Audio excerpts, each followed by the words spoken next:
Hey guys, welcome to another exciting episode of the So Nigerian podcast. Sir. And today we have a very interesting guest because Mother's Day just passed, and we decided Isaac has been missing his mom a lot. He has been crying, and it has just been. That's why we decided to bring Chef Imoteda.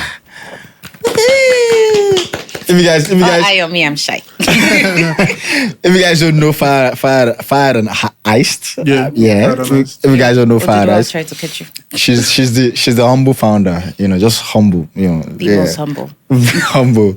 Well, it's so good to have you here. Thank you. I'm very excited to be here. We're so happy that you're here to also talk about motherhood journey, and also always like to eat fine. Isaac Belly is fine dining. So What do you mean by Isaac Belly is fine dining? So you're here to put us on and how everything has been motherhood, running the business in Nigeria and everything. It's right in this current climate. Bruh. Yeah. It's kind of crazy, though. Yeah, what do you want to do, like a bit of an introduction?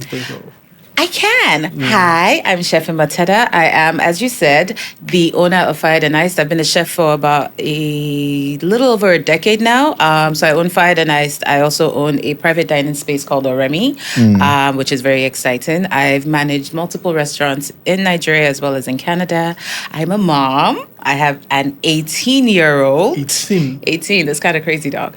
I have an 18-year-old daughter. She's in university. She's the light of my life, even though I'm very happy to have her out of my house. But I love her still. We're definitely going to talk about that. That's pretty much me, man. Yeah, and before we got to this episode, I was looking at Oremi, and I see what you're doing with, especially giving the opportunities to like young chefs and everything. I like the concept behind it, and that's quite impressive. And it's something that I have never come across until, come across in Lagos and until, Actually, it's something I've wanted to do for a long time, but there are a couple of chefs in Lagos who have given young chefs opportunities like that. Not the same way I've set this up, but say Chef Christian of La Taverna. Yeah. He used to let chefs come in and cook and serve food from his space, and he'd just keep the drinks money. But he wouldn't charge you any money to use the space. Okay. Chef T, and she used to own a place in Ikoyi called Culinary Academy. Yeah. And she used to allow chefs to use her kitchen and also like kind of do little classes and stuff like that for young chefs. So it's something that I've seen other people do. And I was very excited to get to a position where I could kind of afford to set something up and make it available for other people, because I really needed a space just like this when I was coming up. So You understand the struggle. I know the struggle. Before we get into the conversation, let me just ask, because I love cooking. Like, I actually do love cooking. So, like, no, I'm actually serious. I don't know why he's laughing. He doesn't cook, so I'm even surprised that he's impressed with what he's doing. I cook. I watch food network a lot. You don't cook, bro. Don't Not lie. being able to boil an egg is kind of crazy. No, I can boil. No, you It's can't boil it. exaggerating. Okay. All right, just I'm make not- it. I'm not Can you boil rice? Definitely. Yeah, okay. Can now. you mix stew? I can fry stew. You understand this? That's something. We'll give you that. But we that cook, right? So I actually do love cooking, right? Okay. Like, it's interesting for me. So like I would just start cooking, chopping up stuff, and I listen to a podcast or something while I'm doing it here. So like, how did you find that chefing is like your calling? It was actually completely by accident. I used to work as a makeup artist. I was head and makeup and hair for Africa Magic original films. And I loved it. But I used to, like I mentioned, I had my daughter, and you can probably tell I had my daughter really young. I was 20 when I had her. I was in college, so I was eating like a college student, McDonald's every other day, quick and easy, picking up. And then when she got a little bit older, like that 1, 2, 3 age, I was like, okay, well, she's been doing baby food. Now she needs to start eating like an adult. And I can't feed her the way I feed myself. So I started watching the Food Network a lot and like just watching random cooking shows just so I could learn how to cook a little bit better for her. Not because I really cared deeply about cooking. And the one thing that struck me, I was in Canada at this point, I was like, there's a lot of white people, man. It's a lot of white people food. And it's fine, like I was cooking it, but I written down in a notepad that I would love to do a show called Heels in the Kitchen. Back then, I used to be very high heels, makeup, hair done, outfit on flick. I've changed a lot. I mean, I still look good, but like it's a different. 100%. But then I was very like hyper feminine, and I was like, I want to see somebody that looks like me hosting a cooking show, and like a black woman who's really into the hair and makeup.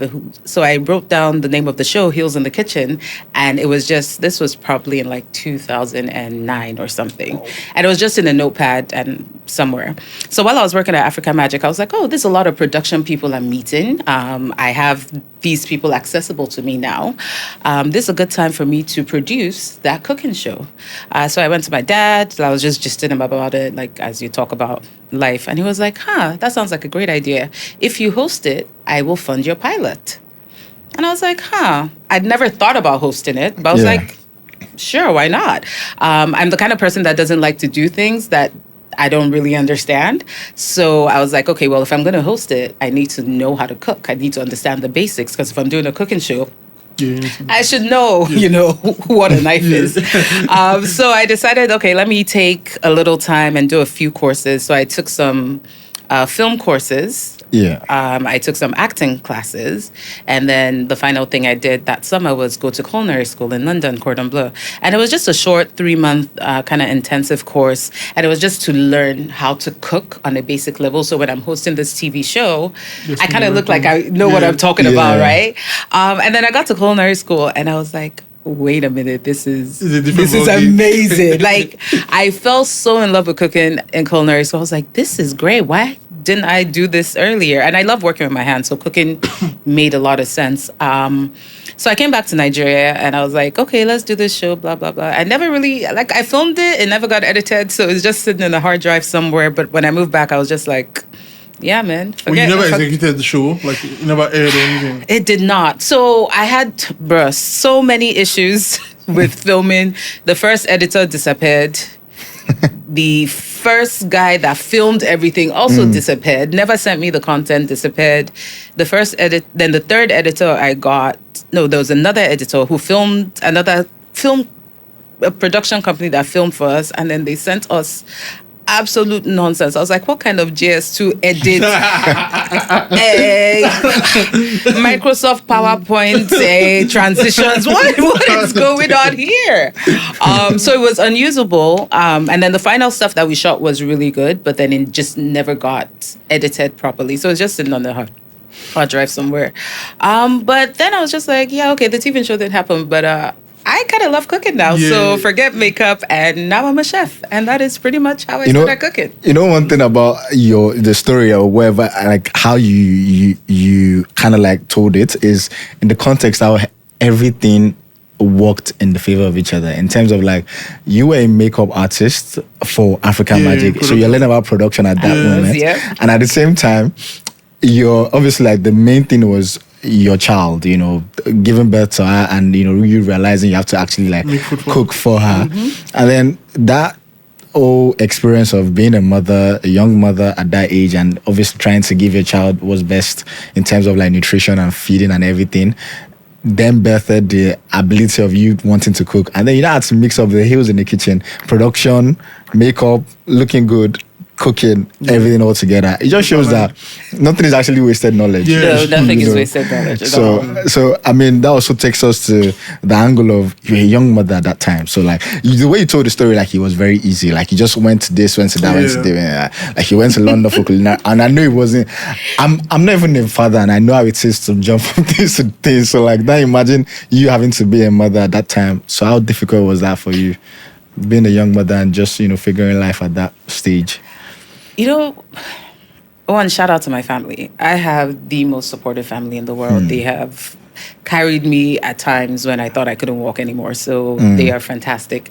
At the point where I went to culinary, now, do you want me to talk about the culinary school bit, or like from the jump of being a mother? From the jump. Very good. Being a mom is the hardest thing I've ever done. I had her at 20. I was in second or third year university. I don't even remember now. And I did a thread on this a few years back. When I realized I was pregnant, I was just like, first of all, I can't tell my parents because I'm a dead woman. Sorry, were they in Nigeria at the time? They were in Nigeria. I was in Canada. I got pregnant in Nigeria. Came home for summer. Look at my life. They were in Nigeria. I was in Canada. I put off telling them for 2 weeks. While I was putting off telling them, I was thinking, run away to Mexico. disappear to BC. I had the stupidest thoughts because I'm like, what am I going to do with this child? And I finally told my mom. I remember I called her and I was like, Mom, literally, don't scream. I'm pregnant. And my mom said, I will call you back. I said, God. She wants to process it. No, she wants to go talk to her husband. I said, I'm a dead woman. My father called me and disowned me. Ooh. Oh, he picked up the phone. He called, said, you are no longer a daughter of mine. Ooh. You are disowned. Don't contact us again. I said, good. I am dead. And I cried for hours. I called my brother. And I was just crying. I was crying too hard to even explain. I was like, what's going on? Are you good? I was like, I'm pregnant. Dad has disowned me. My life is over. I'm a dead woman. He was just like, I beg, calm down. When was I? When were our parents married? When was I born? You'll be okay. I said, you know what? Point. Context. My brother was my parents' ring bearer at their wedding. Ooh. So I don't even know why they were that mad, but You know the funny thing? That older generation, it happens a lot. My older two sisters, like they were my mom were parents' wedding pictures. I'm like, how did how do you manage that? How did you manage? For context, there's a 5-year gap between them. So even worse. So like most of us, so like why? How did that happen? Yeah. I'm just like, guys. So that calmed me down a little bit, but I was still like really shook. And then my dad called me back like 8 or 9 hours later and he was like, are you going to stay in school? I said, yes, sir. So, okay, we love you. We'll take care of you. I said, oh, took you 9 hours, but it's cool. I mean, that's actually pretty good. I thought he'll be mad for at least a month. So, and then I promptly dropped out of school the next term because I was pregnant and walking around campus heavy. It was too much. My parents are superstars. So my mom came before and after the baby was born. My mom came and stayed with me for about 5 months. So she really helped take care of the child. But when she left, I struggled so hard because I was raising this baby. I was trying to be in school. I was trying to just adjust to this new way of living. And I couldn't. I remember one day I was giving her like a bath late at night and I dropped her, literally standing, you know when you stand up out the shower, and she slipped out of my hands and fell to the floor, like 3 feet to the floor. I said, I have killed the child. Good. Very good. Went to the emergency room, called my mom. I'm crying, I'm screaming. I'm like, she was perfectly fine. Like, babies, thankfully, are very resilient. So foolish people like me can have children. But that really, like, I remember that experience really shook me quite a bit. And when she was 6 months old, I called my parents. I'm like, hey, now I want to go back to, like, school properly because I was doing, like, some online classes. Can she come and stay with you guys? And they were like, immediately, yes. So I flew back to Nigeria for Christmas. I left her with my parents, and then I went back to school. And so that, like, my parents are superstars, like, and they took care of her. They, video calls every week, blah, blah, blah. She was supposed to come back when she was 1 year, after her first birthday. No, actually, my mom was supposed to bring her back 4 months later, like when my term was over and I was kind of chill. My mom refused to return my daughter to me. I was just hearing, okay. Yes, I'll book her tickets for next week. She was supposed to come in April. I was in beauty school, actually, by this time. I've done a lot of jumping. But I was in beauty school by this time. She was supposed to come in April. I'm like, how far now? Where are you? She's like, it's just a little bit busy. Let me come next month. I said, okay, that's okay.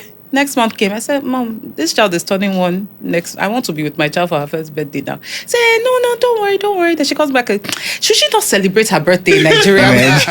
I said, okay, cool. She can celebrate. I'm coming to collect my daughter. So I went. I was there for the first birthday and then took her back. I don't even know if taking her back was the best decision at this time because it was also hectic. I was like, I said, I was in beauty school. So I was going to classes. I'm kind of trying to work part-time, trying to take care of this daughter. There were a lot of nights where the two of us had, she's crying. It's late. She's cranky. I've come home late. She's crying. I start crying because you're crying. I'm tired. It's just two fools crying and looking at each other. Clueless. I mean, one of us was the bigger fool because I was the mom. But yeah, though it was kind of hard. And Bro, the toddler phase, I can imagine. Hey, nah. By the time I went back to finally finish my university degree, she had hit like 3 or 4.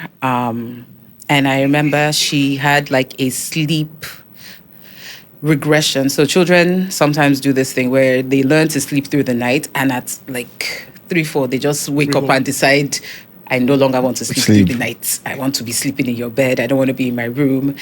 She would cry, scream for hours. I would lock myself in my little study and just be like, Oh,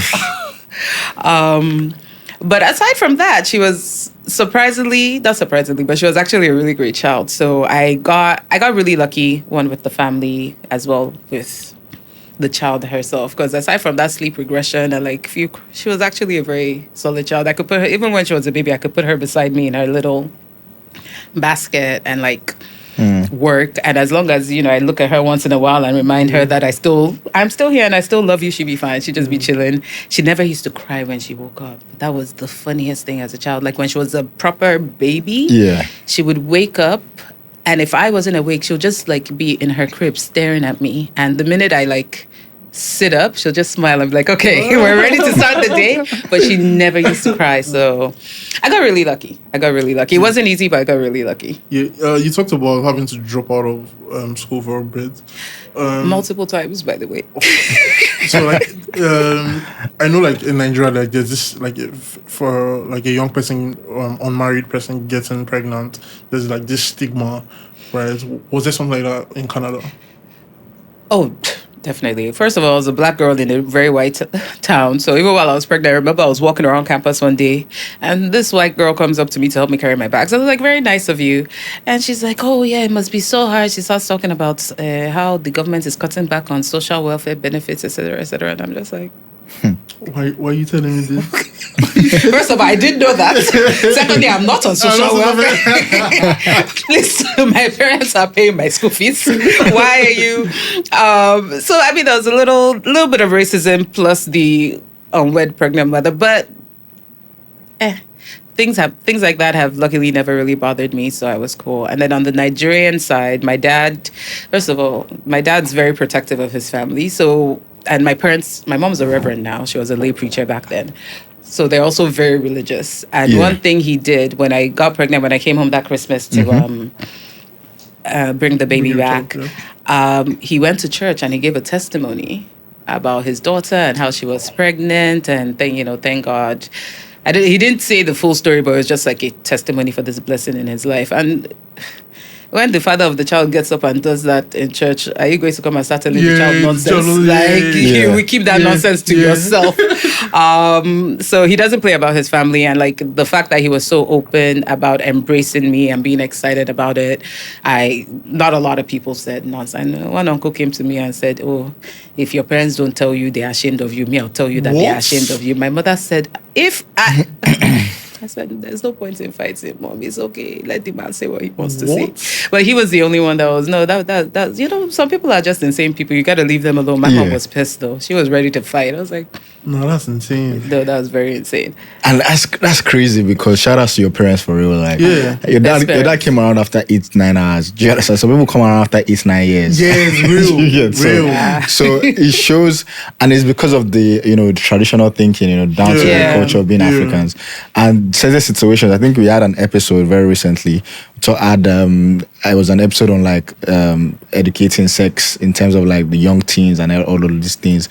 And it, ties down to how the older generation, they are very recluse when it comes to having some conversations with their children, and also in the context of that kind of situation. Now they even tell you, if one of their children has like a teenage pregnancy, or hide inside, don't come outside, don't let people see you, or they'll send them to for 2-3 years to go and give birth to the child. But your father literally climbed the altar to say, "Oh, my child," do you understand? And it just shows, when we asked you the question, the first thing you said, shout outs to your family. And best family. Obviously you said the story in a way that it was very relaxing and very like almost like easy, like you went, but it must have been so difficult. It was hard. So shout outs to your family for that. But before we go on, we on our WhatsApp channel. So if you're a listener and you are not on the WhatsApp channel, the link is literally down below. Just click it. That's where we get like extra cozy with our listeners. And so yesterday before recording this episode, we told them, we're having an episode Mother's Day. We're going to bring somebody that's very, very sweet and kind to share a story as a single mother. So just send a little message regarding your mother and motherhood. And then somebody says, I think when we say mothers or women are superheroes, it's very much underplayed. I remember one time when I was in school, all my mom had was 5 CDs. Oh yeah, I'm Ghanaian, but I follow you and think it's relatable. Shout out to our Ghanaian listeners. Ghanaian company. That's that's equivalent to 650 naira. I wouldn't even know. Thank you for telling us. See, this is higher than naira now. Yes, When by I was- far. Yeah, by far. Yeah. When I was younger, naira used to be. No, see, I this say is- we're living nonsense. Don't let us even complain about Nigeria now because we will just start to cry. But yeah, so she decided to use part of that money to make food for me to send to school, and the remaining change left, I used to get on the bus to get to school. And guess what she did? She walked from home to work on empty stomach. Aw. Mind you, our job wasn't even close to where we lived. Hey, I got onto the bus to school, and on my way, I cried so much because even at a very young age, I understood the struggles. As a single mother raising 2 children, she worked tirelessly day and night, put my sister and I through school, and now we are both university graduates. Dear mommy, I love you so much, and I'm committed to my life, to making sure to make you proud and give you the best life ever. Happy Mother's Day, Auntie Majori. Oh, shout out Auntie Majori. Buy your mom a nice dinner today. She deserves it. You have to. If you're Order lis- from Fire if you're Nice. listening- we'll We'll deliver fly it together, don't worry. And also take your mothers to lunch or Yeah. dinner. Fire nice. Chef will be, just go there and say you're from South Nigeria. You're from South Nigeria. But this was actually a very touching story because even me to regard, like when I just think about it, there's some things that one thing that I struggled to at this age is, obviously my mom is much more. My mom is in her 60s, So sometimes one of the things that cripples to my head is anytime I see my mom's call and I miss it or something, and I'm like, and I'll just randomly have this urge, let me call my mommy back because you don't know why she's calling. Yeah. Or if my mom calls more than 3 times, Yeah. like that panic of like old age is It's setting in so many emergency, things yeah. and like an emergency and whatsoever. But thank God she's a Ilanati, So one thing that used to scare me is I would just sometimes think of, I remember how some things like my mom struggled to do. Like, I remember some struggles that we went through, like some things that my mom actually did. Now imagine a single mother. Yeah. Obviously, my father was very involved in my life. My father was amazing. Like, I had amazing parents. Like, I was very thankful for them. So now imagine I had to be for a single mother because I was able to recognize some of the struggles my mother did. And she has a very loving and supporting husband and father. Yeah. So I might just imagine, like, for this person at a very young age, she could recognize that her mother was going through. She said, where they lived and her workplace wasn't close. And she walked. And she walked just so that our kids could have money to eat out at, similarly Bus to school. to your story of you having to go to culinary school, learn how to cook Let us cook for your baby. for your baby, Yeah. for your child. So it just shows, some of these struggles that were really undermined. Yeah. And it just tells on the story of like, as a single mother, like you have to actually realize that there's a lot you have to put into, So when did you come to that realization that, bro, was it just the love of your child, or? I mean, I love the child. Yeah. Love her to bits. But the truth is, I always felt like I chose to have the child. She didn't choose to be here. So there was never a point where I felt I had a choice. It wasn't really a choice. And it was more, this is an obligation that I have committed to. And my whole thing has always been, my daughter deserves the best life I can possibly give her. And if it means me not eating, because I've gone through super broke periods where I was like, one of us is going to eat and it's probably going to be you. It has to be you. It has to be you. If it means me sacrificing, and the most thing I've sacrificed for my kid has been business opportunities. Like, Really? like mad. Actually, there was a point where I was like, I'm a little bit resentful of this child. Just a little bit. And I'm going to be honest about that. I mean, I wasn't like, I'm going to, kick her out or unalive her, God forbid it. But there have been a lot of opportunities that I couldn't take because I have this child and I can't up and carry her. The one that I remember so clearly still pains me till tomorrow. I have a client of mine in Nigeria and they were looking for a private chef to work with a family member in England. The pay was somewhere around £30,000, but it came with accommodation and feeding and all of that. for a Nigerian, the opportunity to make £30,000 outright without having to pay for rents, transportation because you're living where you work, you're feeding. Yeah. That was That's- huge. yeah, That was huge. That's a big That one. was huge. That money in my bank account, that would have made a difference. And this was maybe 2-3 years into my culinary career. So I wasn't as established as I am now. And I was like, I need this job. Also, just the opportunity to be in the UK and be able to expand Yeah. my skills. But I couldn't take it because I couldn't take my child.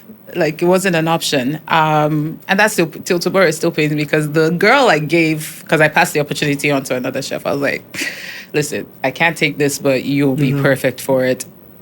About her life has blown though. She's doing good. I said, God, it should have been me. It should have been me. Damn. Every time I see her, I'm just like, you're on holiday again. I too want to be on holiday again. And they were a really nice family, which is part of why. So they put her onto a lot of opportunities as well, and they allowed her to so she was really grateful to me, and I was like, keep your dirty stinking things. But no, I mean, I'm happy for her. But yeah, so there are lots of situations like that where I just couldn't take certain jobs because I'm a single mom. yeah. Random, does your child know the amount of sacrifices you made for her?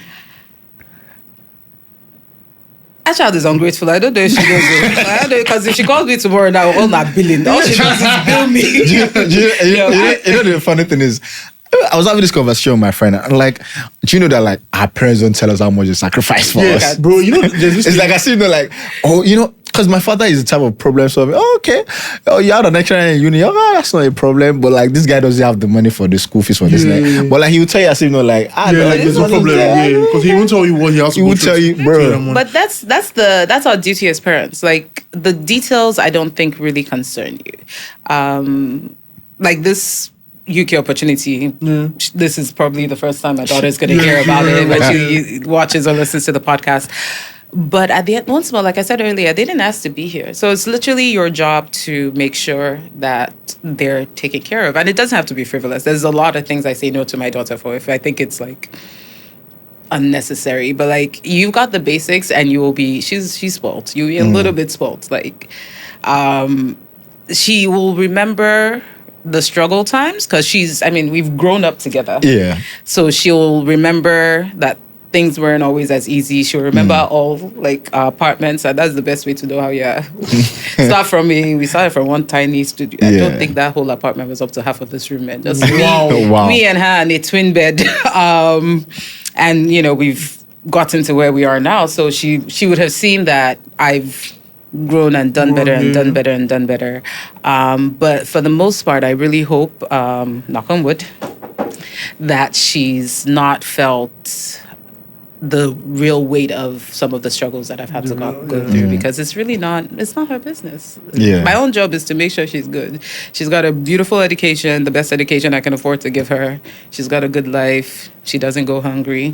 She has clothes on her back. She can easily bill you. Because Stay billing me. it's crazy. Like, it was similarly to my family as well. Like, there are times where it would even take to the point where I would go through my dad's journals a lot. He's a very, very organized man. He would write things and everything. So we just think my dad, like my siblings and I just think he has money, but like he's paying our school fees and went to expensive schools in Lagos. Like my siblings and I, so.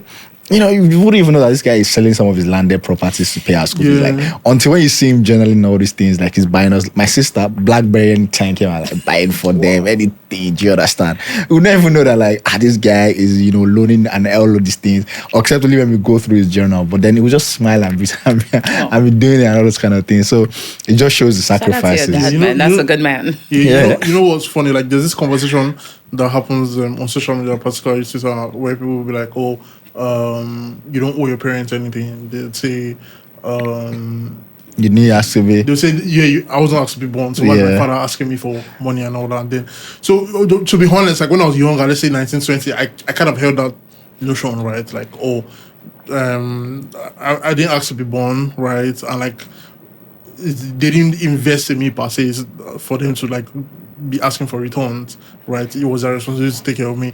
But then now that I'm older, right, and I'm now taking care of myself, I've seen how hard it is to take care of yourself. Now talk more of like catering for another person. And I feel like sometimes you just have to, as a child, you have to be very grateful. You be so grateful. Like it took me a lot to even recognize what my parents actually. That's why I said like I'm old. I'm recognizing like some of the struggles, like they're remembering. You owe your parents like mad. If you have good parents, if you have decent parents who tried, you owe them. I owe my parents everything. Like, I can't wait to get rich so I can spoil them stupid, and may they have a long life. Knock on wood. So they can see me, get to where I need to go so I can spoil them. But also, Rain, if you watch this, you owe me like mad. And I am coming to collect. Get that engineering job. You will build me house. I just want to let me put it on. She will build me house. She will buy me car, latest car. I want 2030 car. So you have like, what year are we in? You have 4 years to hammer. I don't know how you're going to do it, but figure it out. I think you owe your parents everything as long as and in fairness, not all parents are good parents. If you had terrible parents, I think it's okay to ignore them. Yeah. But if your parents did the best that they could for you, you owe them. It's basic give back. And I'm not saying you owe them in the sense that you must pay them back for what they've spent on you. But from time to time, just they did the best. It's not even do your best. Exactly. It's not even an obligatory manner. It's just like okay, randomly just send them stuff. Yeah, send them money, buy them skincare. I don't know. Yeah, take them out for dinner. Yeah. So. Okay, so for the next dilemma, and that's a very interesting one. That's a very interesting one. I want to hear it. Okay, so he says, this might be a long one, but I don't think I like my mom. I'm an only child. I'm very close to my dad. My mom and I have always been at loggerheads with each other. My teenage years were terrible. She was so into not sparing the rod and not spoiling the child. Honestly, she overdid it. I think this has permanently damaged our relationship.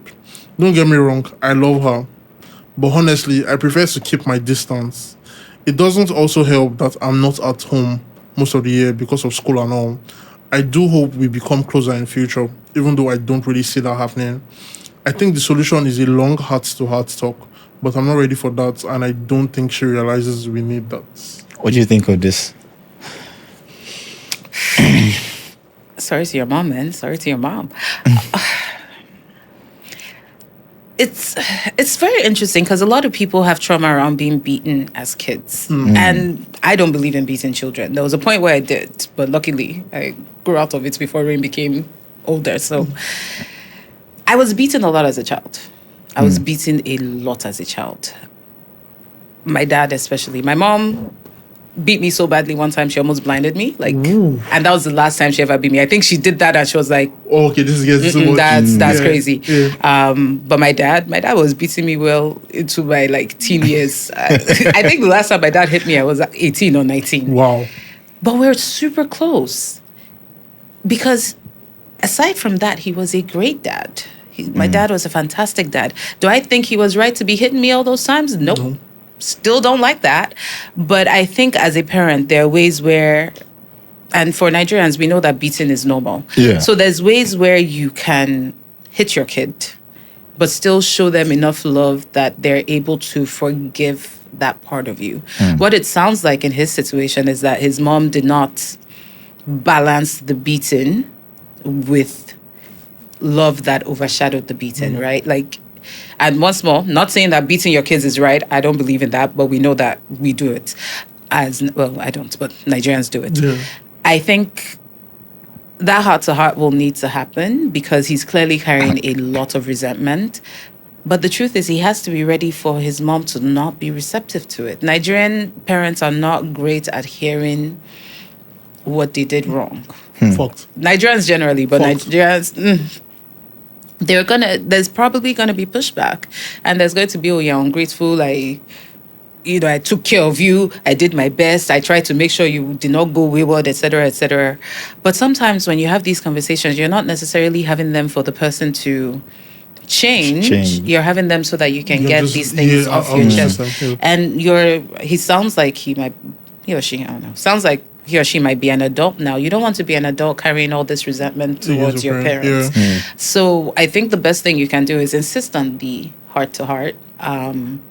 Have the conversation. Sometimes put it in writing so that they have time to digest. Because when you say things to people face-to-face for the first time, it can come off as an attack. I mean, it will still come off as an attack in writing. Yeah. But at least then they have time to digest and you're not getting their immediate knee-jerk reaction face-to-face, because that will cause can cause a lot more friction if it's not handled. So I would suggest, do a nicely worded, well thought out message that kind of says, always start with, I love you very much, still my mom, etc., etc.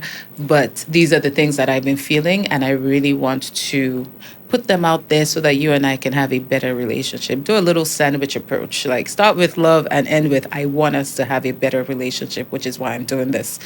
And be prepared for it to not go the way you want. Be prepared for it to not be taken well, but Be prepared for the two outcomes. Be prepared for the two outcomes. But I think it's important for you to express yourself, especially if you're carrying, because that person sounds like they're carrying a lot of resentment. Get it off your chest, man. Maybe talk to your dad first before you do that. Yeah. I like the response you gave about not expecting it to go. Our answer was quite emotionally mature. It's the truth, because sometimes, like, especially with Nigerian parents, like, so for example, like, if and this has happened multiple times, like when my mom does something that I don't like, right, and like I feel really bad about it. So in my head, like, I already plan what I'll say to her and everything, and I already plan how, like, she will likely feel, or maybe she will apologize. And then when I tell her, she's like gaslighting, or she's like telling me, okay, and so do you get? So it's just generally how Nigerian parents are. And then on the aspect of beating, right? My mom used to, like, so it's just the same situation. Like, my dad never used to beat, right? My dad is more of a, oh, you've done this thing, let's talk about it. What's the way forward? My mom would, no matter the situation, would whoop your ass no matter what. So she beats, like, beating was like a regular thing, right? But there was this one that's for my other brother. There was this one that stuck with him, and he was, let's say, he was about 15 then, right? And now he's in his mid-30s. Last year, he, like, finally had a heart-to-heart with my mom, and so he's like, he held that thing for over 20 years, and he's like, after that particular beating, he collected more beating, but that particular one stuck with him, and he's like, because it wasn't like, that beating was massive. It was. I do know. I actually still have the picture of that, because I watched it play out. Like, so he just came back from school. Like, he was in boarding school, so he just came back, and so she cooked, like, so anytime my brother comes back for holiday, like, that first night, like, she cooks something really nice. So she cooked, I think, fried rice or so, and she's like, oh, put it in the freezer before we go to bed. Right, so she left us and we were watching movies, and so we forgot. Of course you did. Right, and like the food sport, you know how fried rice is now. The food sport. Then she just came in the morning. The whole kitchen was smelling of like bad rice and everything. So she didn't. So what hurt him was first, and then he's the first child, right? So she's like, oh, it's your responsibility to have done it right. So, but what hurt him first was like, oh, why did the beating not go around? Like, why is it just me that chopped the beating? The secondly, like the way she went at him, like it was more than the fried rice. It's so like, it's the first one also. Bro, like that thing stuck with him for years. Like, he has to remind her on the group chat, like, oh, my mom, see, there's this beating, blah, blah. It was just like, I think I sent a TikTok, somebody was talking about like physical assault on kids and all that, and I just sent it to group chat, and we're like, mom, see, you were a terrorist when we were young, and he just took it like to an emotional, and like he sent a whole paragraph like, oh, mom, see, this is what he did, and like she genuinely apologized, she understood, and like she called him and they had a conversation about it. So yeah, definitely this person needs to have that. There, and you know, the funny thing about these things is like there's certain things that your mother did, just like the way you remember the good things or you remember the struggles. Or even I was speaking to a friend recently that lost his mother, you know, and he would just, you know, it took a lot of remembrance, you know, it took a lot of growing up and mature. And bro, you're in your 30s at this point, and like you're still remembering things, the good that your mother did. It's the same way some people hold on to some of the moments that were like, you know, the parents or their mom made it difficult for them. And even if you can be 30 or even siblings, like it's all family relationship, like even friends, you know, there's certain things that just changes your mind and in terms of holding on to certain level of resentment. But I feel like sometimes you need to give your mother grace, like some of the things that they did. You need to also understand. So I was having this conversation, and it's like you're holding on to this grudge for your mom. Like you're already your 30s, broski. Like what? You need to understand that your mother, also single mother, like you need to understand that she had a lot going on. You don't understand. Maybe that situation. There's so many circumstances regarding to that situation that you're taking this thing too hard. Like you're holding on to it for several years, and it just shows the complexities that comes with relationship trauma, resentment, and all of these things. But we can also process how you will feel about the situation. So everything is all so similar to your answer. Having a deep heart-to-heart talk, actually letting and then you even have a better understanding of the situation. Yeah. So let me say this one. This one is very funny. Yeah, she says my mommy doesn't listen at all. It's almost like I'm raising a child. Only this one is almost 60. Don't get me wrong, I love her, and I'm very proud of her. But she's been a workaholic from her teen years, and now it's like she's addicted to it, even though it's no longer safe for her. But will she rest? No. Mommy, don't worry. I'll take care of this. When you return from taking care of whatever it was, you see how she has manufactured a new problem that she wants to handle or a new chore for herself. It gets really annoying because she would get angry sometimes when those things aren't done. The same chores she manufactured, the same problems that she manufactured. So why are you upset that I didn't do something you've just recently manufactured? But shout outs to my mom though. She's the funniest person I know, and I'm glad she didn't let her roots define her future. Thank you so much, Mama. This one, I understand it. Like mad. I understand it like mad. I don't know what it is with mothers. It's like they can't sit down. I have the same problem with my mom sometimes. Yeah. If she's not taking on extra church duty, she's traveling to go and visit somebody. If she's not traveling to go and visit somebody, she's in the kitchen till 3 a.m. Woman, what are you doing in the kitchen at 3 a.m.? What is going on? What can be that important that you cannot do tomorrow? My dad would be like, can you get someone to assist your mom? We've tried multiple times. Oh, even till now she's like that? We've tried. She has a PA. Use your PA. Mba, she wants to do it as... Woman, please rest. You are older, just rest. Relax. All your children are grown. They're out of the house. Calm down. No, she will bring in more people to take care of. Why? Why are you doing this to me? Why are you stressing me out with your... I don't know what it is. I think one, especially if they've raised a lot of kids, they're used to being busy and used to being active. And it's great. Like, it's great for their mental health, etc., etc. But...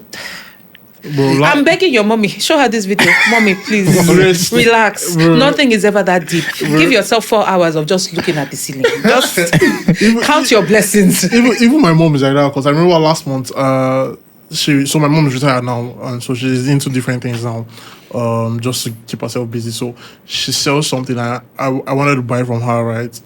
And so she's like, she'll bring it to my office, or on the weekend she'll come to my house. I'm like, that's a bit stressful. Plus, prior to 4 now, like I don't want you driving and there's traffic and all that. And she's like she literally changed it for me. She's like, the word I used was, I don't want you to stress yourself. And she's like, don't you ever use stress?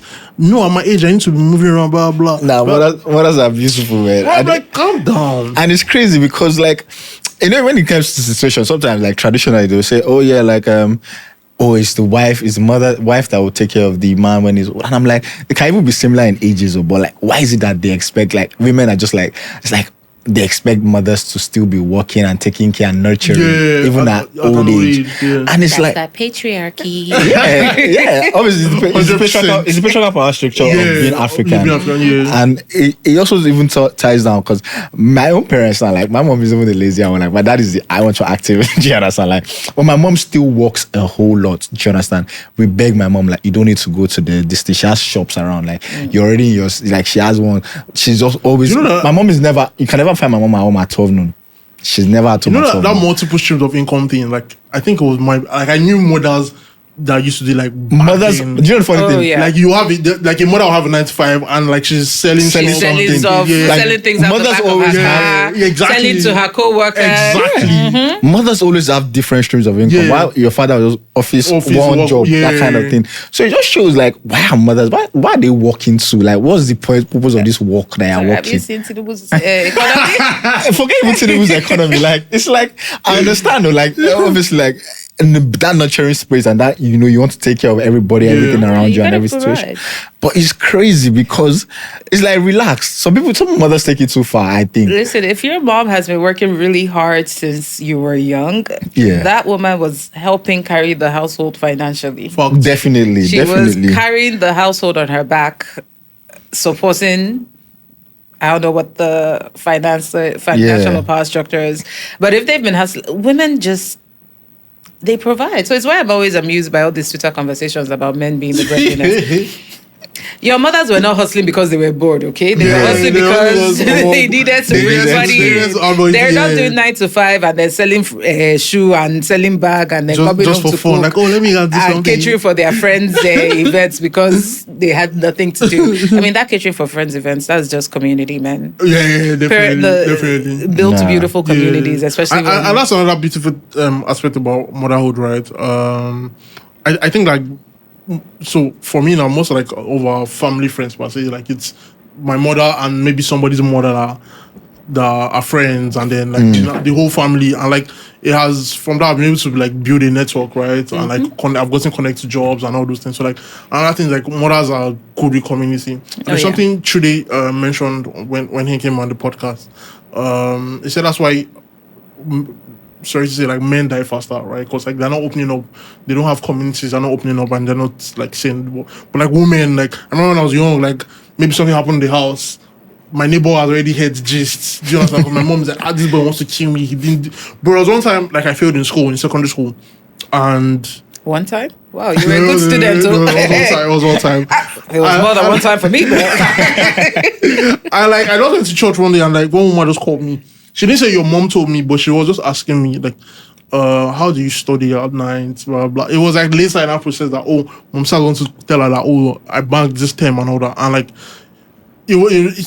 she just wanted to like vent and like express to somebody, and like it's really nice that mothers are very good at community building and all that.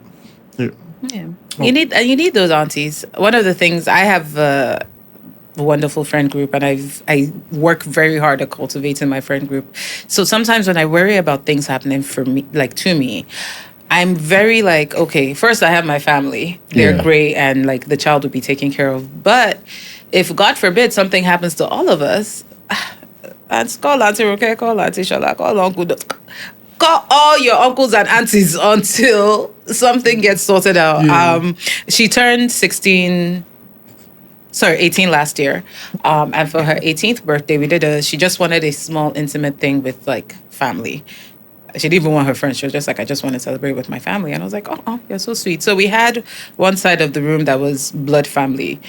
My parents, uncles, aunties, her stepmom, amazing woman, her grandparents from her dad's side. And then the other side of the room was literally like my friends that have grown up with us, like the unofficial aunties and uncles. And I was sitting there, I was like, this girl's gonna be all right, man. Yeah, God forbid if something happened to me tomorrow. I'm not worried. She'll have somewhere to live. Somebody else will take care of school fees. Somebody will give her pocket money. Like she has someone's house she can go and eat. She needs to eat. Like, and that community is super important, and it's one of the things that the women tend to foster a lot more. So Yeah. So for our last dilemma, this person says, I don't have a dilemma. I just want to use this medium to say a very big and huge thank you to my mom for single-handedly raising myself and my sisters. I just wish she sees the importance of spending her money on herself this year. It is always a hustle to try convincing her to spend on herself. And it is so stressful. What do you mean you take this much, but you won't? The other day, my sister sent her 100K to get a dress for herself. She put that money in her business and refused to buy herself a dress. Now we are trying very hard to convince her to go on a trip to a resort for 3 days for her birthday, and she said no. Shout out to your mom, man. Shout out to your mom. But here's the problem. Stop giving your mother money and start giving her things. It's one of the things I've learned with my mom. My mom will do the exact same thing. If I send my mom money asks for money though, like shout out to that's a woman after my own heart, because I've been asking for cash. But no, my mom, if you send my mom money, she will spend it on somebody else. She will go and put it inside her business. She will that thing. buy her stuff. If I want my mom to have something, I buy it for her. I give it to her. The only thing she will spend money on, like, she'll like go for little massages. She likes massages. But even then, I'm like, I'm not sending you the money. I'm sending you a coupon or a gift card. Please. But she's learning to be a little bit better now. And she and my dad, actually, I'm so happy. Now they do like vacations. That's their new thing. They just do vacations. They go on cruises. They are forever on honeymoon. I'm like, good. You people have been together 45 years. Yes. I called my mom last year. I said, Mom, I really need you to help me do one thing or the other. I said, please, I can't talk right now. I'm on my honeymoon. God way. As how? She was serious too. She hung up and she didn't call me back until they finished their trip. I said, oh, okay. They've been on vacation since me and my sister, we have a group chat with my mom. We're begging her, Mommy, greet us now. Mommy, send us pictures now. Mommy. So things like that. And that is because my dad will buy the tickets. He will organize the trip. So she just kind of shows up. If you want your mom to have things, buy them for her. You want her to go on vacation? Book the ticket. In fact, borrow money from your mom. If you need her financial, tell your mom you need to borrow 500K. Use that 500K to pay for the vacation. Then be like, that 500K you borrowed me, you will use it to borrow. Send a Uber or a driver to pick her up, take her to where she's going. Because parents are so used to taking care of other people. It's the one thing I'm not, as by the way, as a mom. I'm a selfish woman. I spoil myself like mad. I didn't get that from my mom. I'm like, I didn't come this life to suffer. Once the basics are taken care of for the child, anything extra, if I've taken care of myself, okay, you too, you can have a nice. It's like, oh, you have such nice jewelry. Good. But you start making your money, you can have nice jewelry. You can borrow mine. You can come borrow it, but I'm not giving you. I'll buy you the cheaper stuff, but I'm like, you know how much these things cost me? You don't deserve. You're 18. I mean, that makes a whole lot of sense. And it even takes me to the question of, obviously a lot of, you on the other hand, obviously, like you realize that gap of actually spending money for yourself, as opposed to some of us actually grew up to the point where, obviously, my mom also liked nice things, to be fair, but like majority of the mothers will think about the child and everything. So I'm not imagining, like, as a single mom, like the emotional responsibilities and the financial responsibilities that people don't even talk about, as a single mom. That like, you have to. Maybe I have to cut my finances, all those kind of things. Maybe I have to do this because of my child. And I'm just obviously going to be worse as a single mom. Yeah, so definitely. So what are those like? What's the reality in that like? I mean, remember once upon my child was 18, so I've gone through all of that, and now she's out of my house. But I can think the way I think now because I've taken care of the basics, right? So she's good, she's grown. But even still now, like I pay her electricity bill at the beginning of every month. I pay her rent because her school is like 2 hours from the house. So she can't live at home and go to school. Yeah. It doesn't make sense for her to be spending 4 to 6 hours every day. And she's doing mechatronics.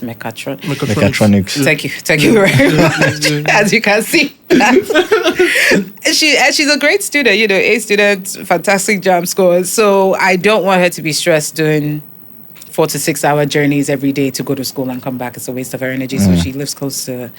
So it means before I pay my rent. Is your rent paid? At the beginning of every month, I'm like, okay, I need to pay this much. I need to send her pocket money. I need to make sure that she's got her transport money. I need to pay her electricity bill. So I'm taking care of all of that from my one salary code. Please, if you're looking to hire me, I need more than one. I'm taking care of all of that from my one salary, making sure that she's sorted out, and then I'm handling my own life with the rest. Thankfully, I'm at a place where it's not the worst sacrifice. We're doing okay. Hopefully, we continue to do better. But it's been times when, this chosen family I was talking about, there's one particular one. Ronke, shout out to you. She was like my bank. Okay, please, I need to borrow money to finish paying rent, school fees. It's not complete. I will pay you when I see my next salary or when I see my next gig and she always came through. She amazing babe. And there were some times where I couldn't pay back for a minute because your whole lot of things. They were very understanding and very helpful and supportive. She was very understanding, very helpful, really stressed me out. But I've begged, borrowed, and stolen to make it happen for my kid. And at that point, I'm not prioritizing myself. I'm not going on vacation. I'm not buying myself clothes. In fact, there was a point that if you see me, you can guess almost accurately what I'll be wearing that day. I had 5 outfits I'm repeating. I'm repeating the same babs because I said before I used to be like very... And then you buy new clothes for your daughter. Like mad. That babe used to be styling. But no, I said before I used to be very hyper feminine and like I had shoes like mad. I stopped buying myself shoes, but they got to a point where I was just like, I can't buy shoes no more. I got so broke and couldn't buy shoes that I stopped caring about shoes. Like it was so long where I couldn't spoil myself with shoes that by the time I could, I was like, what's in lingerie? What am I using shoes for? What am I using? The one for sure I'm gone because poverty has removed it from my life. But what's more, I mean, there's no sacrifice I've made that I won't make again. Yeah. There's no sacrifice I've made that I wouldn't happily make again. The financial responsibilities, they were responsibility because I could literally hear you talk about how you had 5 outfits, but then you have to buy your daughter clothes. Yeah. You have to, even if it's just uniform, they'll now come and say the uniform has changed from temp to temp. Why do you want to kill me? They can only buy from this one place that's more expensive. I have tailor. One thing I thought about recently was how like kids used to spoil things, right? And so me, like when I was younger, like I'll spoil my toy, and like my mom would be crushing it. I'm like, bro, it's just a toy. Like I never realized how like see you've given me PTSD. My child. She will break it. I remember one time she was using my laptop. I had one of those like Microsoft Go things, which by the way was not even the most expensive laptop, but it's what I could afford at the time. In fact, I think it might have been a gift. But Minnie, if you are using this thing, please use it on the table. Stop carrying. She'll be carrying it around watching film in the kitchen. One day I just saw her. She was distracted. The thing fell to the floor. Whole screen cracked. I said, God. I should have bought this child. Child is already child that was like 13 at this point. I say it should still be possible. Phone, she will break. Shoe, I don't even know what she used to do. I'm like, do you give dogs your shoes to chew? She will come home, the whole shoe, the mouth has opened, the back is scuffed. Are you playing soccer in your school shoes? Why? No, children are destructive and they never understand. I'm just like, sometimes I don't have the 25k to buy you a new pair of shoes. I just don't. Now I'm calling Ronke to borrow money so I can buy you shoes. Shout out to Ronke. Now I'm only busy outside. Just everybody knows I'm just always borrowing. God. Ronke, I need money too. You people should please leave your bank. No. Thankfully we have leveled up a little bit. Exactly. I'm still in debt, but not like that. Now my debt is big debt. Nah. Children are destructive. God. It's crazy because I can't even imagine. I mean, I would get frustrated. Like I'll feel emotionally, not even financially as well. Do you understand? Yeah. Because, and one thing about you is that you were able to navigate all of these with the lack of co-parenting. And how was that like? Even from young, talk about when she was a baby down to now that she's 18. Yeah. So how was it like navigating single motherhood with the lack of co-parenting? I've never been a co-parent. Me and the father of my child broke up before she was even born. So I think my most emotional memory of single parenting was before she was born. The first time the baby kicked and I was alone. Wow. And it was one of those, and you see it on TV. And and I've known people, and it's one of those moments that you share, and then you look at your loved one and you're like, oh my God, the baby kicked. And then they come and touch it, and you're like sharing this. And that's a big moment. The first time you feel your child like alive within you. And I remember I went and I looked inside, I looked at myself in the mirror. I went to the bathroom, I looked at myself in the mirror, and I was like, yeah, she kicked. And I was just like, and I think that's when I was like, fuck, I'm doing this alone. Like, this is just me. Damn. God, there's nobody else. It's literally just, and I think I cried. I don't think I know for a fact I may cry. In fact, I'm teary-eyed now.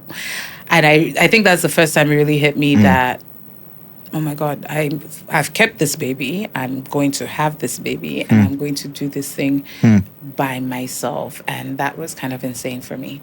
But I also think in accepting that at that point, it became very, okay, it's me, myself. there are times when I'm going through things with her because it's great now, but it hasn't always been great. So when she's like misbehaving or getting into trouble in school, which all kids do at some point, and you really want somebody to you can discuss it with your mom, you can discuss it with your sister, you can discuss it with your friends, but it's not the same as discussing it with somebody, the person that you've had this child with, that you're both committed to raising child, making this child work. But I didn't have that person to what are we going to do about our child situation?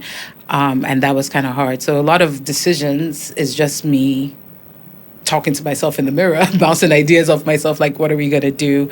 And once more, shout out to my family, shout out to my friends, supportive. But I do know that it's not necessarily the same as having a supportive partner who's also the parent of this child. It's a kind of different weight that you have to carry. And when everybody else goes back to their homes, it's just me and this child. Whereas if there was a father in the picture, it would be me, this child, and the father. So someone to share the weight of raising the child. And the thing that's been very heavy for me is raising a good, not just a brilliant child, which I've done, shout out to me, but a good person, a useful contributing member of society. And it's a weight that's been kind of hard to balance, doing it by myself. There's so many, and me and the dad aren't cordial. Well, we're cordial, but we don't even see, we don't talk. Thank God she's an adult now, so he talks to her directly, but he's never been involved in the raising of her. So the finances is one thing that would have been nice, and once in a while he'll come in and send a little money. He paid for some of her primary school and early secondary school. At some points, my brother strong-armed him into contributing, because I was just well, Ikuku doesn't answer my messages, but my brother was okay, now I'm stepping in, so strong-armed him into contributing some more. I know now he gives her pocket money, I think. We take care of all the university fees, but he gives her pocket money at least monthly, I think. But the emotional weight, the finances is one thing. You'll find money, you'll figure it out, or you lower your... If you can't afford Grinch, you send her to model college.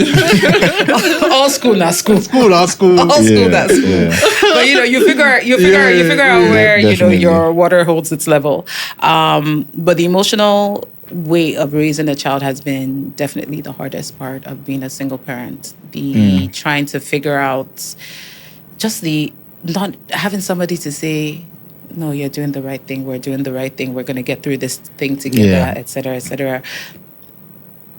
Have the best family, have the best friends, so I've been able to navigate it. But I won't lie, it would have been nice. It would have been very nice. I know. It would have been very nice to have somebody else carry the weight with me. Well, you did an amazing job. I did a great job. You did an amazing job. On the back. do you know what it is? Do you know what it is to have a daughter that studied mechatronics? I can imagine a jam school. I don't even talk about mechatronics. 327, please. Hey, God, I didn't even talk she about got a 94 in math in jam. Divided by 2, that's Isaac's son. I know he's lying, don't worry. I know he's lying. I don't know what's going on. I got about 317 there. Just 10 marks from her. That's a great, 317 is great. What did you get? 224. One what? I went 224. One what? I mean, I'll be honest with you, I think I got 224. I can't lie. Rebate spot for me to do bad and hang it on Lekki Ikoyi Bridge. My shoulder was like this. The 217 is insane. I think it's 94 in math. It's out of 400 now. That's a lot. She did math, physics, chemistry, and English. Math, physics, chemistry, and English. I did the same things and I nearly died. I'm not surprised. I nearly died. So it just shows. And even aside from even a jam score and how brilliant she is, you mention something like raising a person that is good to the society. Do you understand? That means you were very conscious about having somebody that has a good conscience, being a good person, a kind person. Yeah. So important. Yeah. I wanted to ask though, how was it watching your daughter grow from toddler stage to being an adolescent to teenage? It's wild. Sometimes I still can't believe it. I was telling my sister yesterday, funny enough, I was looking at like a children's setup. I was like, I miss baby rain. You've heard every parent say it, oh, like time flies, appreciate them at this age. There's no way to explain how much you miss certain stages of your kid. I love her today. I think actually this version of Rain might be my favorite version of Rain. Yeah. But it's like there's a point where between the ages of 3 and 5, the evolution. If I could go back and just get another like 3 years of that, let me really enjoy that period. But because she's a child, it's a child, right? So they're learning, and every few years they get a personality shift. So raising a child, it's almost like every couple of years you get to meet a new person. Wow. And like you get to rediscover this person, and you find out new things about this person that you're raising, and they're also discovering new things about themselves. So it's amazing to kind of watch that transition. Now, sometimes that version is the cutest, sweetest version that you ever seen. Between 3 and 5, best version, amazing version. And sometimes that version is a demon. Between 14 and 16, Rain was a demon baby. I said, what have I done to deserve this? For 2 whole years. I told my brother, I said, I think this girl is after my life. She wants to kill me. And then this version, amazing. From about 10 to 13-ish, she's in this discovery phase. She's becoming herself. And you're like, interesting. You have opinions. And that's when they really start, at least for her, that's when she really started to get a firm sense of self. Now, the self that she was then and the self that she is today has changed so many times. But there's this is who I am now. And it will change, but at least then there's she can tell you who she is. And it's very funny because she's always been a very assertive, confident person, and I raised that deliberately that way. But it's interesting seeing that, that confidence was a confidence of learning and exploring. This is a confidence of, this is who I am now. And it's a kind of different situation. So it's literally the most amazing journey to watch somebody become all sorts of different versions of herself. And now she's a little bit older. So we are still mother and child, obviously. But besties now. We've been besties, but so we're friends. We chill. It sounded like you guys were loggerheads at that 14 to 16. That's the time I was asking myself, is it really bad to beat children? If I go outside and pluck a branch of a tree and I feel, and you know what? It's a good thing I didn't believe in beating children, because there was a particular time, if I started, I would never have stopped. I would just beat you. They will arrest me. That's what my sister and I always tell. My nephew is 3. I always tell him, my older son, it's just like you. You are both stubborn. Do you understand? We will tell you that. My nephew told me, and speaking to the stages, obviously my nephew is the first child that because I'm the last child, so it's the person that I had to watch grow. So I think he told me the other time. He told me I should pick my plate and drop it on the sink. I say, since when did this one start?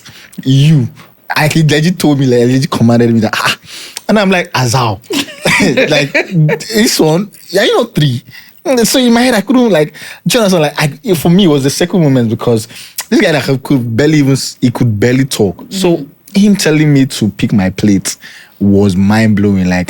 I couldn't fathom how a child, how you could hold in one hand before. Bro, there are pictures. I was there. The EDD, everything, I'm here, help you sign it. So you're telling me to pick my plates. You're instructing me. So I just couldn't. I understand what you mean by the different phases and seeing, different new personalities. Now, there's sometimes we wake up and he's mad. Normally when he wakes up, you just come and cuddle you. Do you understand? So I'm like, when did this personality, when did this one start? When did it start? I remember when during 2020 elections, I was talking to I think my mom and my elder sister were having a conversation about who to vote for and everything. And then I was speaking, and my dad was there, and he was looking this. I don't know. So this boy, his business was just maybe football or games.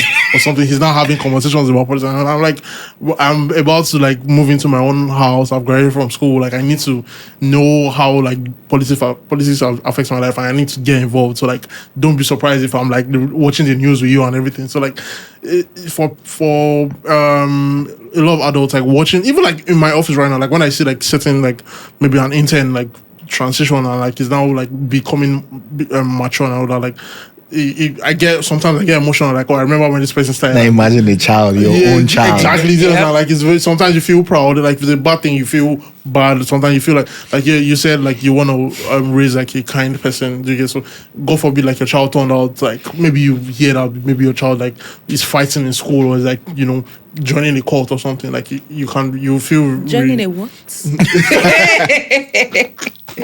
Try me first. You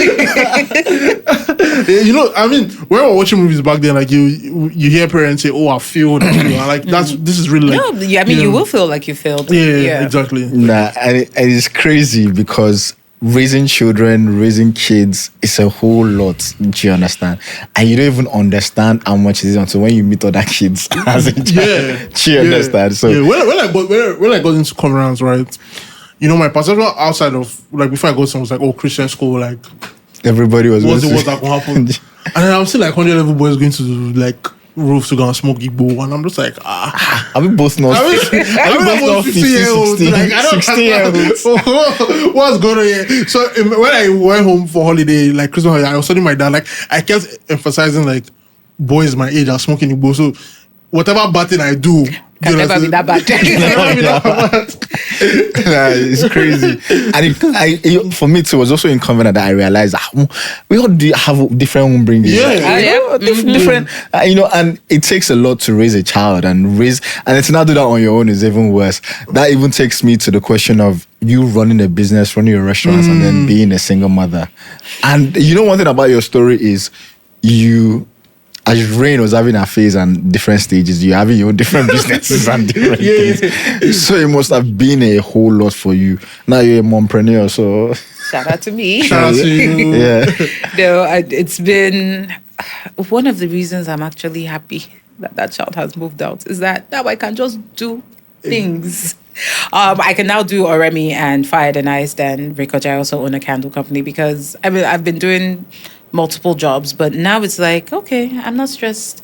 I'm not running to pick somebody up. I'm not scheduling my life around, because for a long time, your schedule revolves around your child, right? So I've always done multiple things, but I've always had to do multiple things at a kind of restrained level where I'm like, okay, if I'm doing a dinner today, I need to finish up my prep by 2 because I need to pick the child up by 2:30. Then after dropping her home, I need to make sure there's someone to take care of her. Then I need to now go to the dinner, make sure I get there by like 4:35, set up, come home, make sure she's in bed. So like I'm at the dinner, I'm like, has she slept? Has she slept? Has she slept? It's a lot of scheduling. I'm not great with scheduling, by the way. So when Rain's a little older and she's talking publicly about her upbringing, she's going to tell you my mom was scattered, and that's the one thing I can never deny. I was very scattered, and it was hard for me. I'm not a person who's great with strict schedules, but when you have a child, you need to have strict schedules. That poor child, I forgot her in school multiple times. Are you serious? Because I'm at work, and I'm like, not even necessarily forgot, like I'm just at work and I can't leave. Yeah. So I'm calling, and there's days where, you know, no one's available to pick her up. Yeah. So I'm just like, I show up at 5 o'clock. I'm so sorry, but like I couldn't leave work because they didn't let me leave, so I'm late. Happened way more often than I would have liked. And once more, it's back to the not having a partner. Because, you know, if there was somebody else in the house, I'd be like, today I'm working till this time. You figure out how you're getting her home. No. So, yeah, I'm thankful now that I'm able to do all the things I kind of do without that strict schedule needing to be in place. So basically, you just had to like circle your career around raising a child. And that's crazy because I even remember how deeply you emphasized that business opportunity that you missed. And it's crazy. I say it will pay me to the end of this. It's crazy. Maybe when I'm a billionaire, it'll stop paying me. But for now, Pay me. And rightfully so, man. Like, it's rightful for you to feel that emotion. And it just shows the sacrifice that our mothers show. Yeah. But what do you wish people, like, really understood about being single mothers? Like, do you understand? Or something that you wish you understand, that people understand about single mothers? I wish people knew that the stigma against single mothers should be against the fathers that left. Because I'm here every day putting in the work, and there's somebody just living his best life elsewhere. Please take all that nasty beef and all that nonsense you tweet at me and direct it that way. A lot of things don't bother me anymore. I've been doing this for 18 years, so I've become very immune to. There's very little you can say to me that bothers me. But I do think it's quite ridiculous how much hate and beef people have for single mothers, and then they have little smoke for the fathers that left. Like, those guys have thrown someone's life into disarray and then walked off to continue their own life. And you're yelling at me that didn't leave the child inside dustbin? Come on. I'm the one going to work. Why are you mad at me? Go be mad at somebody else. Or just leave us alone. Yeah, like, one or the other. Mind your business. Like, I don't even care. You were brave enough to even take on the child and give birth to the child and raise the child. Yeah. And raise the child fantastically. Yeah, exactly. To the Shout out best of to my you again. ability. Look, thank you. Shout out to me, man. I need all my props. But Everybody, yeah. comment, shout outs in Imoteda. Thank you. I want that. Also, send me flowers. I like lilies and chrysanthemums. and also, go to Fire and Ice. Thank you. Go to Fire and Ice. Buy Rekoja candle. Book me for Remy. Exactly. Just put money in my pocket so I can replenish what Rain is spending at an astronomical. Let me tell you, actually, what's so funny about this is I know that child is going to hate this because she has told me to stop talking about her, please. And I've just done a whole interview talking about her. I'm sorry, child. I'm just very proud of you. Raina, you should be proud of your mom, man. She has done an amazing job. Great job. Tell me more that you're proud of me. Send me money. I mean, it's my money you'll be sending back to me, but still send it. But yeah, no, that's the one thing. Better still buy her things. She says she doesn't want to collect her. Yeah, buy her things. Buy her things. I need you buy me high heel.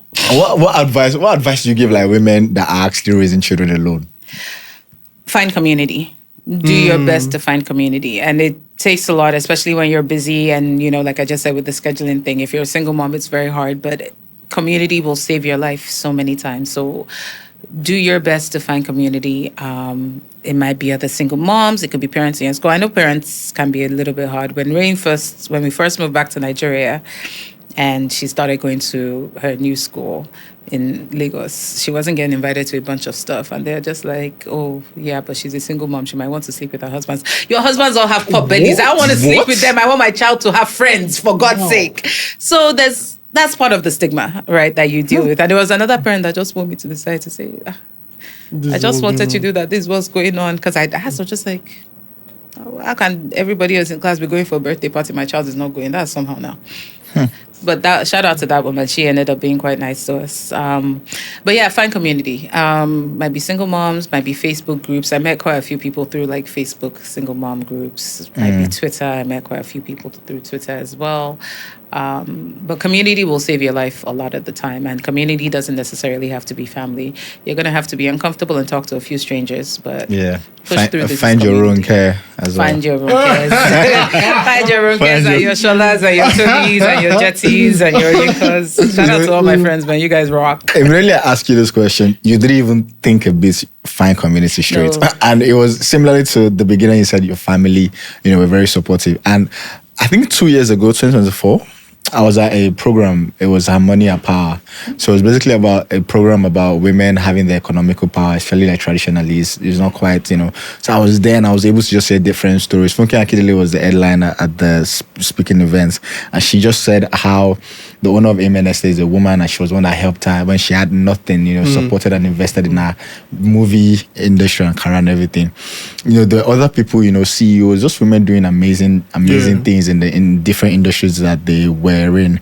So there was one that particularly struck me was a woman. She was a widower. She had lost her husband, and she has a foundation for widowers. Basically they're all like raising children. Widows rather. Sorry, widows. And so she was, had a foundation where they help them pay school fees for widows, and it was just like very important. She shared a story of how she was kind of like lacking economical power in the aspect of being heavily dependent on her husband. And obviously his money, he unfortunately passed away. So they had to move to a new house. She had to struggle having 2-3 kids. I think, I can't remember if it was 3 children, had to go to different schools. And she just, emphasized how the foundation was just to help women that were struggling with the same things in terms of paying school fees. That's what they always did. This program was in September, October 2024, and they had paid about 300 kids school fees, to widowed children. So in my head, I'm just like, it just shows, foundations like that, communities like that, things like that, getting involved in things like that and just being involved. And obviously, like, it just showed how her life, impactful living and living a purpose in terms of her having to set up that foundation to help women that were just like her, that had to struggle with that kind of thing. And it's just, it just takes a toll. It just takes a toll on some of the things that people struggle with financially, financial responsibility of raising children, emotional responsibilities, and all of these things. And it just shows that you can't necessarily do it alone, even as a single mother. And that's why we even need to show so much love and support to single mothers, because to women, to mothers as a whole, because it's a whole lot of... It's a job on its own. It's a job. It's very tasking. It's like you need to actually understand, sit down one day, you guys are listening, actually sit down one day and think about what your mother has been going through. Actually, now imagine as a single mother. Do you understand? It's a whole lot of things. You read that dilemma. Some people's mothers are 6 and they're still even trying to work so hard to show care and nurture, people around them, and just shows the spirit of women, in terms of like having that nurturing spirit. There's a reason why people don't categorize men as nurturing, so. Because men suck. I'm kidding.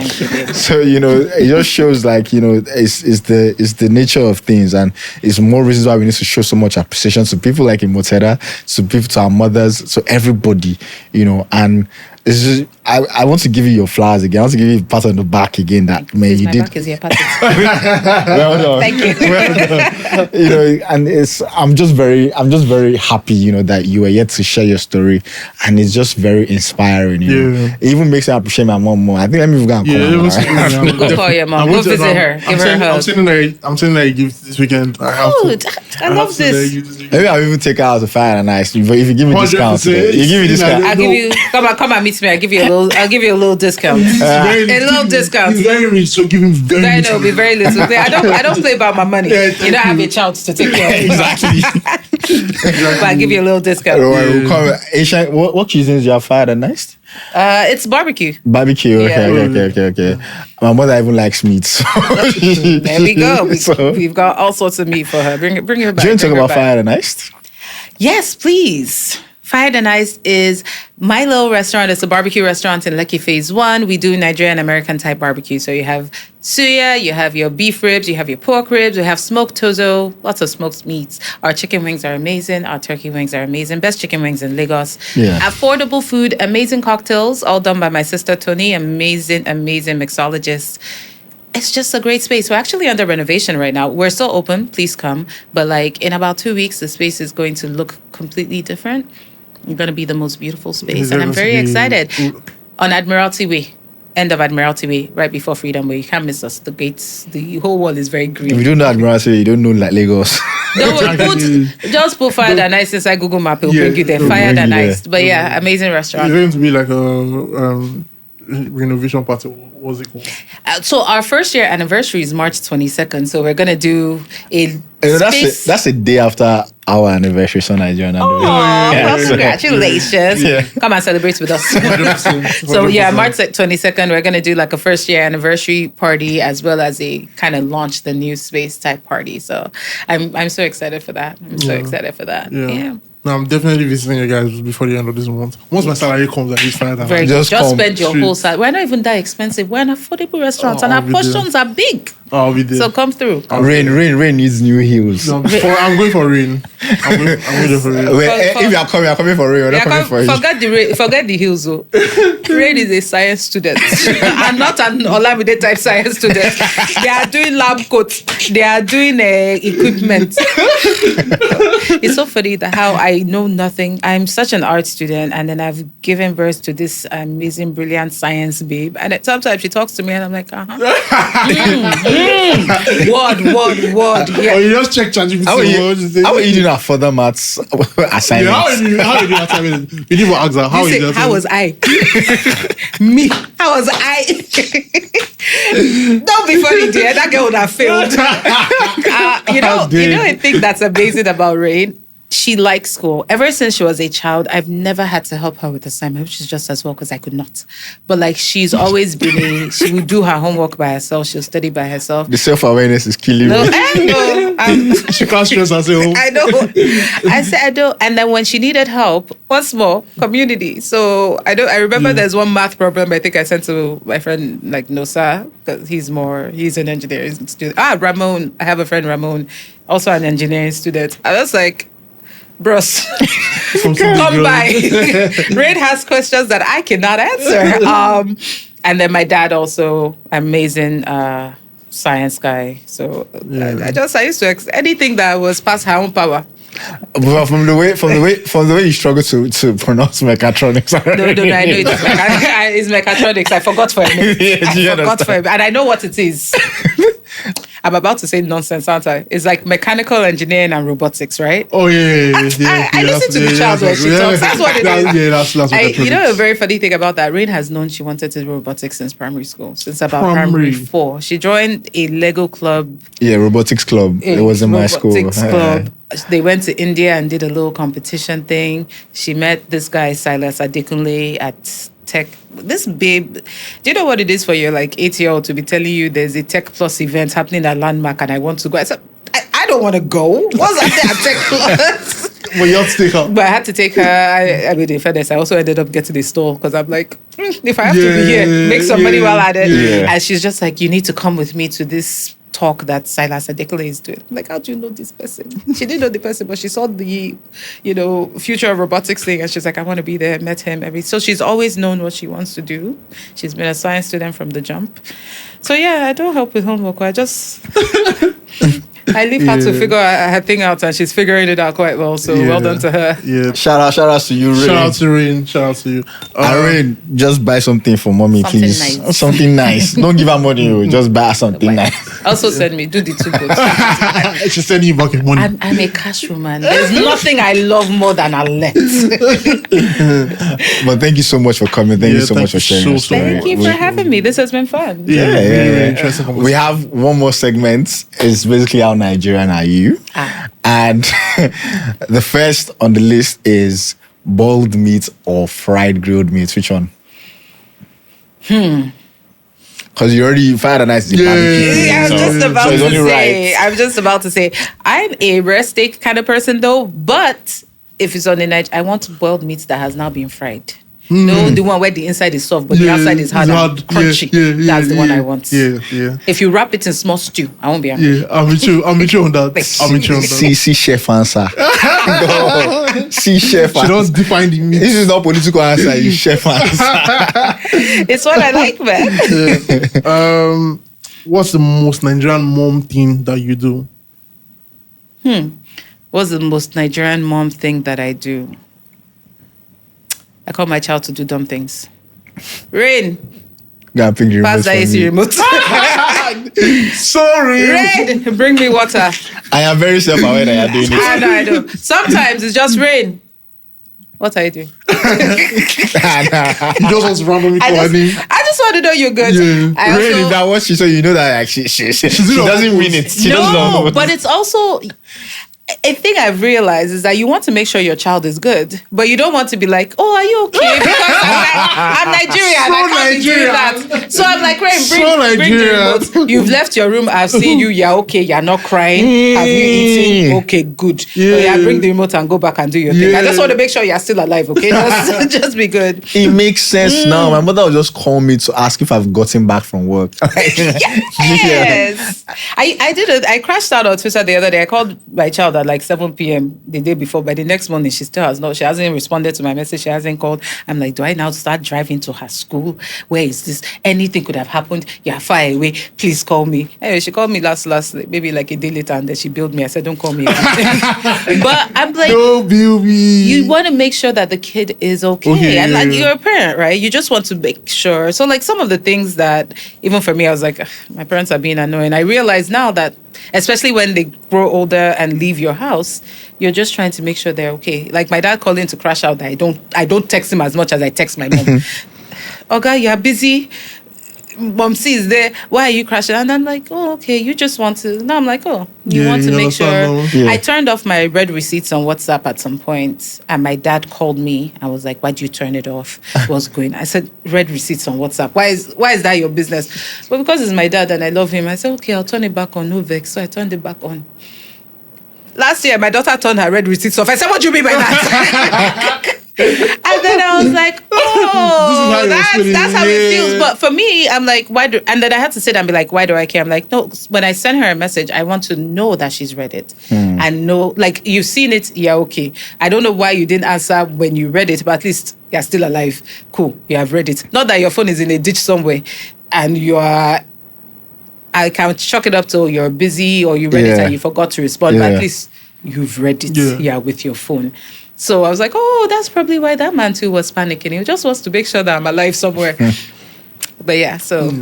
What would you rather, strict parenting or gentle parenting? Or which one did you do? Rain, if you're watching this, tell us the truth. Tell us the truth. You know, if our answer is otherwise. No, I'm honest. Okay. Like I said, children evolve, right? Their personality changes. I started with gentle parenting. Okay. I had to move to strict parenting at some point. Then I went right back to gentle parenting. Then I had to read, I told you, between 14 and 16, after my life. No. Strict parenting, like mad. And now I'm back to gentle parenting. But I've been, for the most part, a gentle parenting. I'm a huge believer in, like, you know, let's chat, let's discuss this thing. What's going on? Yeah. So yeah, mostly gentle parenting, but once in a while I've had to be like strict. Yeah. Fair enough. Which is crazy at the restaurant? Weekend or holiday rush? There's a December rush. If I say neither, does that sound? So Wednesdays. Wednesdays are busy days. Because I think maybe because the space is a big space, it never feels like there's a rush. Crazy. Yeah. So typically, it's actually at the end of the day when we're doing the numbers, I'd be like, okay, yeah, today was a hectic day. But our December period wasn't as good as our like January. Actually, no, I think it was better, but like, I don't know. We have a very steady clientele. And it's been growing. But that was when they did the Spotify thing, December time. No, that was October. Actually, October, rather. Spotify. There was a rush. Almost killed us. What? We're averaging 300 people daily. 300. There were SARS Day, we had almost 1,000 people in that space. Caveman Day, we had like 700. For last day. Gold, we had 400. For last day, we had like 5. No, Adekule Gold was almost 500. For last day was like 400. We were, the day that man that types in all caps came, that was like 800. We don't say his name around here. But it was a hectic period. We were back, and it was every day back to back to back. So that period, Spotify, come back next year. Talk to me. So it almost killed my people. Like towards the end of those 3 weeks, you could see that my people were struggling. They were still giving great service. They were still smiling, but on them. People's hair was rough. The men hadn't got, all the men, they like carrying hair. I think I'm a bad influence. People come to me with low cut, and next thing I know, having data. I'm like, but that was hectic. But I think we get pretty steady. Thankful for that. We get pretty steady clientele. So we don't have rushes per se, but we have like just constant all through the day, which I love. So lastly, this one is generally to the like Nigerian society and everything. What's your Nigerian hot take? My Nigerian hot take? Yeah. It's not a hot take per se. We need to kill everybody above 55. Sorry to my parents. I love you guys, and I will mourn, but I have to be. I can't. I have to be fair. Can we do that just politicians? Bro, I was about to say, No. Let's restrict it. Actually, you know what? I just realized that some of us in my generation and yours generations are just as bad. So maybe not that. We need to kill every civil servant. Oh, okay, that We need to kill every that civil servant. counts. And I'm not saying fire them. I'm not saying arrest them. I say public execution. Bring it back. Arrange them up on Bar Beach, well now Coastal Road, and shoot all of them and air it for the nation. And let the nation know that this is the reward for corruption. Yeah. And if you people don't start, and then I also think corruption should be an immediate execution. Yeah. You get caught, you get a fair trial, because I believe in fairness. Justice system. I believe in the justice system. I do not believe in the incarceration industry. That's a different conversation. But once you're, what's the word? Guilty. You're found guilty of corruption. Public execution. Straight. It should be a capital offense that carries a death sentence. That's my hot take. I agree with you on that. Thank you. Thank you so much once again for coming. Thank you for We've having had me. fun. You guys, make sure you subscribe. Make sure you share to your moms. Make sure you share to your sisters, anybody listening, watching. And you guys, just make sure you subscribe. Rate us 5 stars. Join the WhatsApp channel as well. And check out Fire and Iced. You know, go out, take somebody out on a date to dead. You know, take your mother to. Take your you mom. know, Bring your moms, man. bring- Introduce your mom to we me. need- Moms love me. Exactly. We need to buy new lab coats for rain. So I beg. So please, see you guys next week. Bye, Peace out. guys. Bye, guys.